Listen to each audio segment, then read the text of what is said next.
d'une zone économique spéciale s'il n'y a pas une réglementation, c'est-à-dire la gouvernance. On ne peut pas parler d'une zone économique spéciale s'il n'y a pas un site. Parce que les S, ça fait partie de ce qu'on appelle des initiatives de développement spatial. Alors, ces trois éléments mis ensemble, c'est ça qui constitue une zone économique spéciale. Donc, s'il faut donner une définition, nous pouvons dire qu'une zone économique spéciale est un espace bénéficiant d'un régime juridique particulier qui les rend plus attractifs pour les investissements nationaux et étrangers. C'est-à-dire que le gouvernement dans un pays décide d'accorder à cet espace-là certains avantages pour que les opérateurs économiques qui s'installent dans ces zones économiques spéciales puissent travailler dans les meilleures conditions. Compte tenu du temps, je vais aller un peu vite. Alors, la CES est souvent établie en vertu d'une loi spécifique, comme j'ai dit. Ça crée un cadre réglementaire flexible au sein duquel les entreprises bénéficient d'avantages et incitatifs à l'investissement, notamment imposition allégée, transparente et simplifiée, formalités administratives, douanières et autres simplifiées et efficaces. Et souvent, lorsqu'un pays recourt à une zone économique spéciale, c'est souvent pour attirer les investissements. Vous connaissez l'histoire économique de notre pays. On nous dit toujours que dans l'histoire économique, quand nous étions encore à l'université, on nous a dit que vers les années 60, la RDC était pratiquement au même niveau que la Corée du Sud. La RDC était au même niveau pratiquement que le Canada. Vous avez vu quelqu'un qui a présenté Montréal ici. Vous avez vu ce qui se fait là-bas. Nous, on est encore à l'étape des dessous des moutons ici, alors qu'ils sont en train de faire des échantillons de plus de 145 km. Vous comprenez que la RDC a vraiment régulier. Donc nous avons vraiment intérêt à travailler pour pouvoir aller de l'avant. Et nous pensons que les zones économiques spéciales, comme aussi ça apporte des infrastructures, ça va contribuer à l'amélioration de l'image de notre pays. Alors, je parlais du contexte, c'est ça. Donc, l'économie du Congo a connu beaucoup de problèmes. Il y a eu des guerres, il y a eu des pillages. Moi, je suis encore à l'université en 91, je crois que je suis encore à l'université. Quand il y a eu les pillages, j'ai fait les pieds du campus jusqu'à la maison. On avait tout cassé. Nous qui avions refusé d'aller piller chez nous à la maison, c'est moqué même de nous.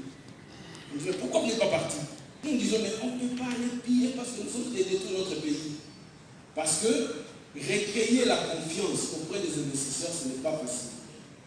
Aujourd'hui, par exemple, la RDC est en train de dépenser beaucoup d'efforts pour améliorer le climat des affaires. Mais vous savez que ce n'est pas facile. Nous continuons toujours à tirer la queue. Si vous prenez 184 pays dans le monde, dans les classements business, la RDC est souvent après 155. C'est pour dire que nous sommes les derniers. Nous ne sommes pas même parmi les 10 premiers. Il y a de nos pays voisins ici, on dit toujours que ce sont les pays les plus réformateurs. Mais nous, les Congo, nous continuons à tirer la queue. Donc nous avons intérêt à changer les choses.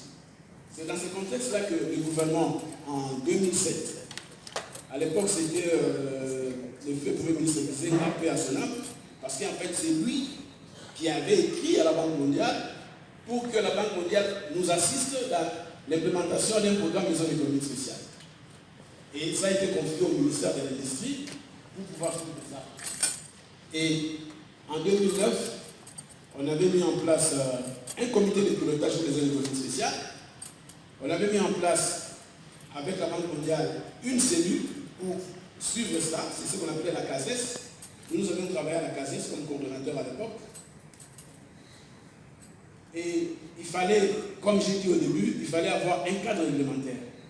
Le cadre réglementaire a été mis en place à travers la loi 14/022 du 7 juillet 2014 fixant les régimes des zones économiques spéciales. Donc c'est cette loi-là qui régit les régimes des zones économiques spéciales. Alors quels sont les objectifs de ce programme? Nous avons retenu 4 objectifs. Le premier objectif, c'est d'arriver à rééquilibrer l'administration du pays. Parce que si vous regardez notre pays aujourd'hui, il y a comme quelques 2 pôles de développement. Vous verrez Kinshasa, vous verrez Lubumbashi, vous verrez un peu à l'est du pays, vers le Goma, un peu dans le Congo central, mais dans d'autres provinces, il n'y a presque rien. Dans la province de Bandundu, il n'y a presque rien. Dans la province de Maniema, il n'y a presque rien. Dans la province de l'Équateur, il n'y a presque rien. Tout a été détruit. Finalement, cela explique même l'exode rural. Aujourd'hui, tout le monde veut venir à Kinshasa. Pourquoi? Parce que là où il est, il n'y a pas de courant, il n'y a pas d'eau, il n'y a pas de route, il n'y a pas d'école. J'ai vu dernièrement même à l'Équateur, les écoles où les enfants sont assis à même le sol. Alors que nous avons dans cette province-là des différents types de bois. Mais les enfants, dans notre pays aujourd'hui, il y a des enfants qui continuent à s'asseoir par terre. Il y a des écoles où il n'y a même pas de tableaux. J'ai vu ça à la télé dernièrement. Mais j'étais étonné, j'ai dit, mais c'est pas possible. Aujourd'hui, au Congo, les écoles, les gens n'ont pas de bancs. C'est pas possible. Voilà. Rééquilibrer l'industrialisation du pays, instaurer un climat des affaires propices aux investissements, fournir un accès à l'intérêt viable et sécurisé. C'est ça, face à les infrastructures en question, et puis créer des emplois. Il y a trop de pauvreté chez nous. Il semblerait même que 90% de la population congolaise est au chômage. Ce n'est pas possible. Comment est-ce que les jeunes gens vont avoir aussi une vie? Aujourd'hui, par exemple, on commence à nous chasser en Afrique du Sud. Vous voyez comment on a brûlé les gens. Si ces gens-là étaient, si notre pays réunissait les meilleures conditions, je ne pense pas que nos ingénieurs, nos médecins et autres iraient en Afrique du Sud. Qu'est-ce qu'ils feraient là? Combien de Sud-Africains il y a ici? C'est parce que dans leur pays, ils se retrouvent. Mais chez nous ici, nous devons aussi faire un effort pour que nous puissions créer les conditions afin que nos jeunes aussi puissent pouvoir aussi leur avenir améliorer. Alors les axes de création des S sont là.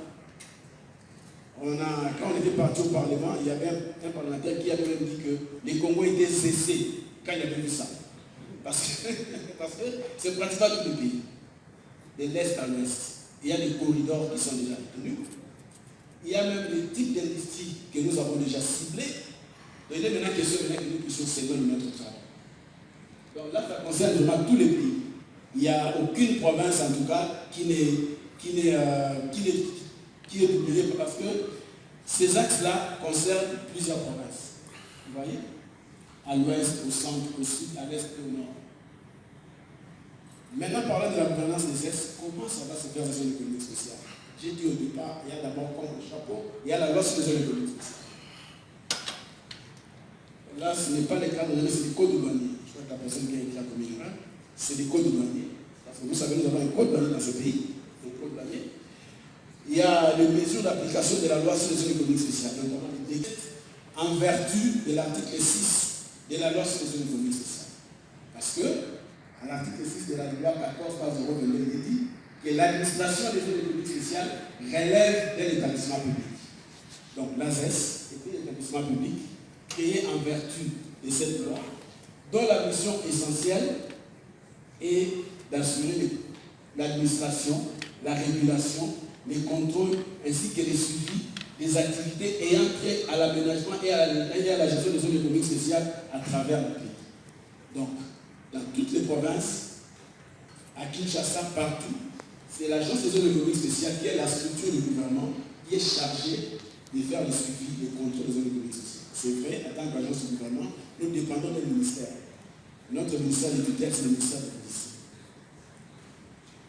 L'ASES coopère avec les administrations pertinentes en ce qui concerne les contrôles et les autres autorisations qui sont prévues dans les zones économiques spéciales. Au sein de chaque ZES, il y aura un guichet unique qui sera géré par l'ASES. Parlons maintenant de la production locale, parce que nous voulons voir quelles sont les relations qui entre, comment les zones économiques spéciales peuvent aider à promouvoir la production locale. Alors, quand on parle de la production locale dans une économie, cela revient à parler de la capacité d'un territoire ou d'un pays à limiter les flux d'importation en faisant en sorte que la demande des acteurs économiques locaux soit davantage satisfaite par une production de proximité. Si vous regardez notre pays aujourd'hui, nous importons presque tout. Et ces importations-là ont toujours une conséquence sur notre balance commerciale. Vous voyez? Quand vous prenez la balance commerciale d'un pays, vous comparez les importations et les exportations. Normalement, il faut que les exportations dépassent les importations pour que notre balance commerciale soit excédentaire. Or, si vous comparez la nôtre, vous verrez toujours que nos importations priment sur les exportations. C'est-à-dire que notre pays dépense plus, donne plus à l'étranger que les pays reçoivent de l'étranger. Cela est dû au fait que notre économie n'est pas très compétitive. Nos habits, nous pouvons toujours acheter ce qui vient de l'extérieur parce que c'est la qualité. Si on avait la même qualité ici, on s'approvisionnerait ici. Même pour manger, des fois, nous prenons des yaourts qui viennent de la France, qui viennent de partout, parce que des fois, les produits qui sont produits ici ne sont pas des produits de qualité. Donc, nous, ces flux d'importation occasionnent des flux de richesse, comme je suis en train de le dire. Et l'ensemble des effets d'entraînement ne profitent pas à notre économie. Donc, il est donc nécessaire pour les autorités publiques de prendre des mesures qui puissent favoriser la production locale, c'est-à-dire le Made in Congo. On en parle toujours de Made in Congo. Il faut que l'économie locale soit la plus forte possible pour que l'État puisse gagner aussi de l'argent. Parce que hier ici, je crois, l'intervenant qui a parlé pour le compte du plan, le ministère du plan, il a parlé de la pression fiscale à la RS. Elle est de 9%.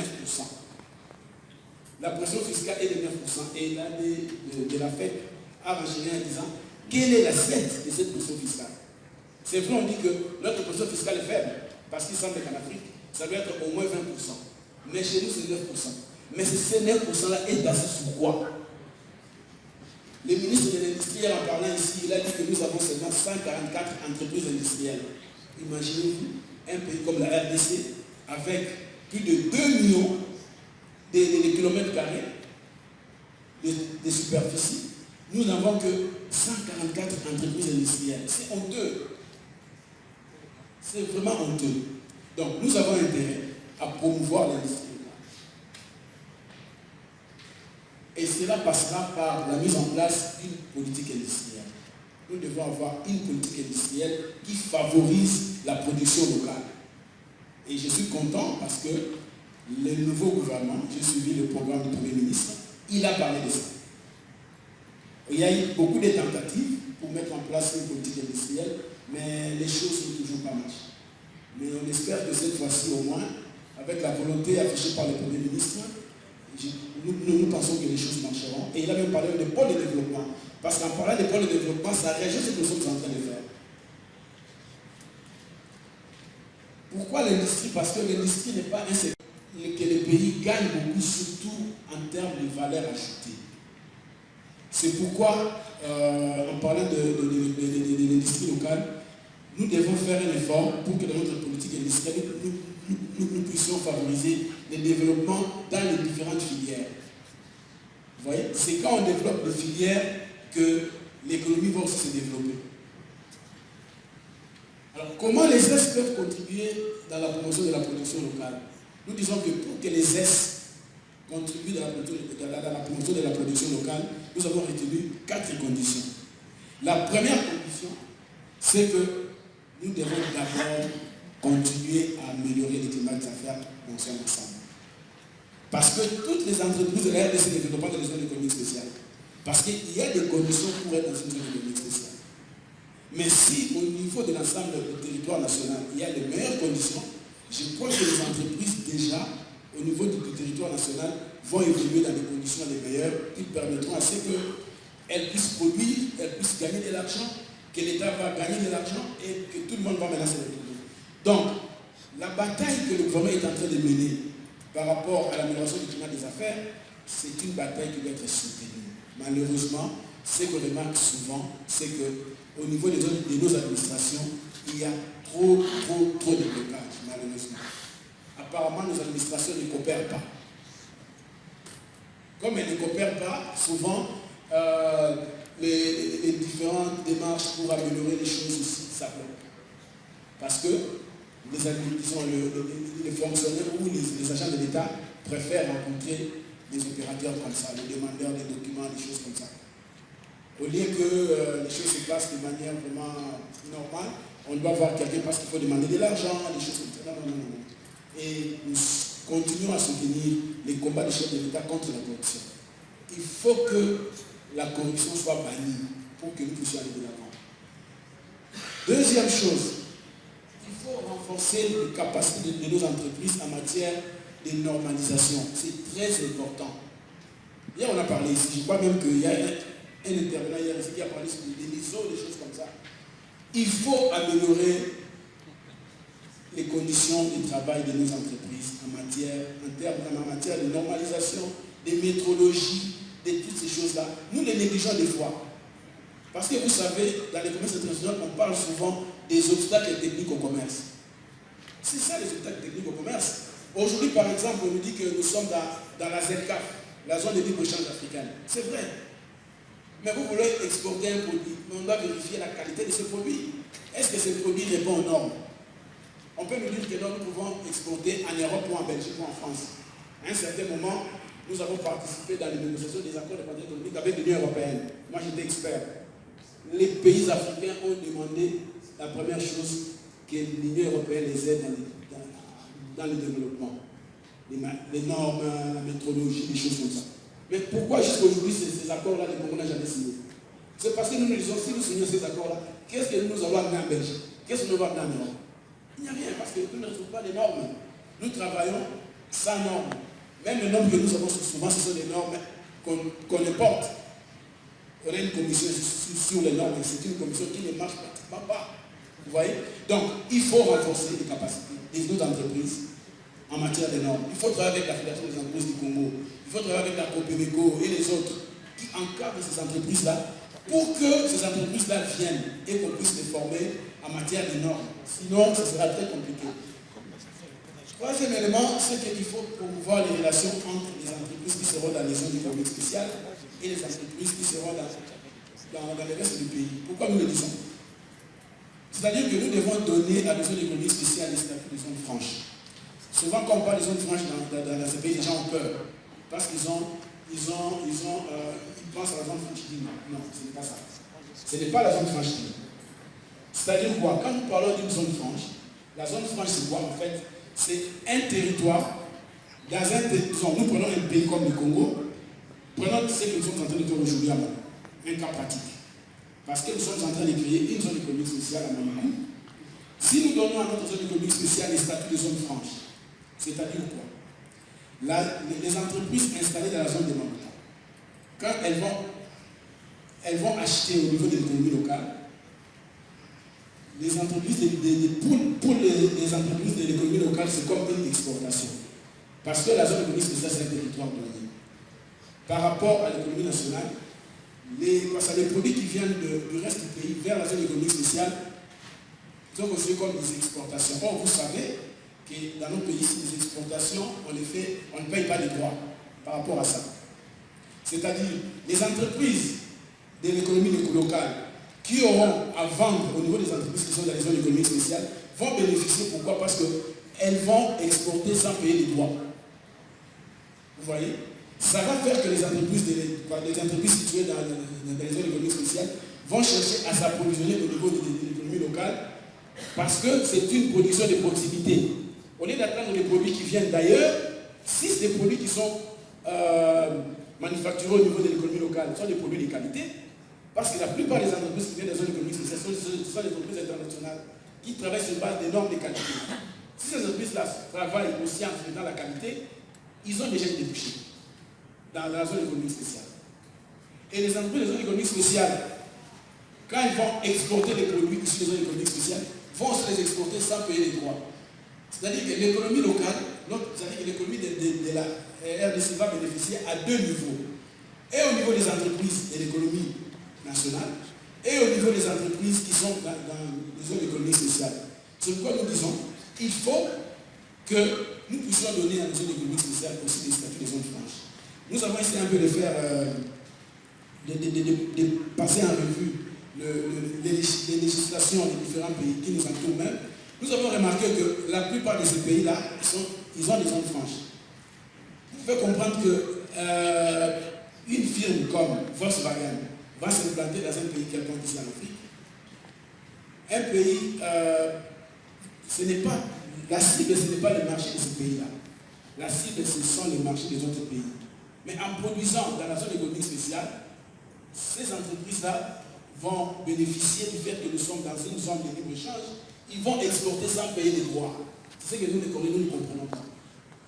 Les autres pays donnent ce genre de facilités, mais nous continuons toujours à marcher à pas de tortue. Alors que nous sommes dans cette zone économique spéciale déjà pratiquement 10 ans. Ça fait plus de 10 ans que nous parlons de zone économique spéciale, mais aucune zone économique spéciale n'est encore opérationnelle jusque-là. Mais la chance, c'est qu'à Maluku, les choses sont en train d'avancer. Aujourd'hui, si vous arrivez à Maluku, vous allez voir que les terrains sont là. Les terrains est même déjà clôturés. Un aménageur a déjà été recruté. Nous avons dernièrement participé à des négociations pour finaliser les contrats d'aménagement de cette zone économique spéciale. Et dans les prochains jours, les contrats seront signés et nous avons prévu que c'est au début de l'année prochaine, vers le mois de février, que les travaux de cette zone vont commencer. Vous voyez? Donc, nous devons donner ces statuts-là des zones franches à nos zones économiques spéciales pour faire que l'économie locale puisse aussi bénéficier. Mais j'insiste en disant qu'il faut que nous puissions travailler en respectant les normes, surtout les entreprises qui produisent dans l'économie locale. Alors, je disais que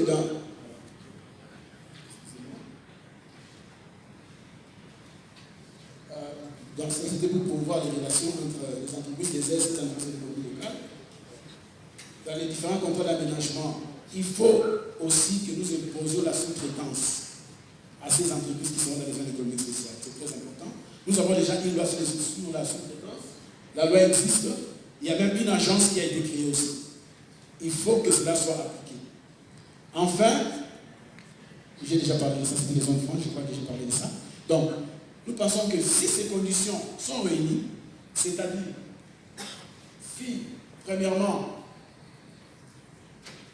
nous améliorons le climat des affaires, si nous renforçons les capacités en matière de normalisation, de méthodologie légale et consorts pour nos entreprises, si nous arrivons à promouvoir les relations entre les entreprises des S et les entreprises de l'économie locale à travers la loi de la sous-traitance, en donnant à nos S des statuts des zones franches, nous sommes sûrs que les zones économiques spéciales vont vraiment contribuer à la promotion de la production locale dans notre pays.